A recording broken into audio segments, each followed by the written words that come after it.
Teng tep gol Messi nagam takari Argentina kum taruh penlim nok Argentina ya ke Zambia dahdu dasan lan not gol.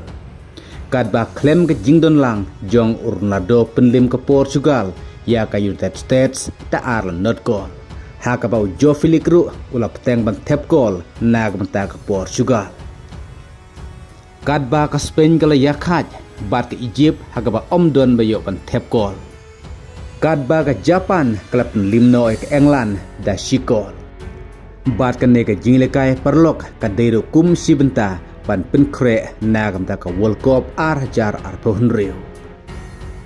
Ha ka jinglekai perlok hapdeng ke Portugal Persia ke United States watla klem ke jingdon lang jong Ronaldo ndre ke Portugal klub limno da aran not gol. Ha ka ban nagam ta ka Portugal ayo ban tep gol da Francisco ha ka menit ke balai punyo bat Joe Felix pat ulayo e ka shikol ha ka menit ke basan pukendai. Nang ta haba pai pat sya ke jinglekai perlok ha pedeng ke Argentina Persia ke Zambia. Ke Argentina ke job ya ke Zambia dahdu dasan lan not gol. Ha ka ba Messi ru ula peteng man tep gol kum juru Julian Alvarez. Watla Messi ulayo e kalat pan shoot ke penalti ha ka menit basan pau hendrei na kaling jong Messi ula kentaj ya kan ke penalti.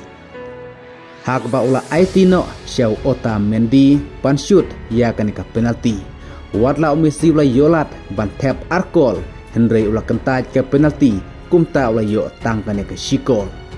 Bat lingba kan ke shikol ke ba Messi ulayo mentah ke jilkai perlok Persia ke Zambia. Hakakar ke jong mentah Messi ulapoi syaka kendai spa arkol shispa kat nrukol na kamta ke Argentina. Julian Alvarez ulayo ya ke shikol ha ka menit ke basau ya ke bal asis dau Almada. Messi ulayo ya ke shikol ha ka menit ke basau pulai ya ke bal asis ta Mac Allister. Baru Otamendi ulayo ya ke shikol lembah ke penalti ha ka menit ke basan pau.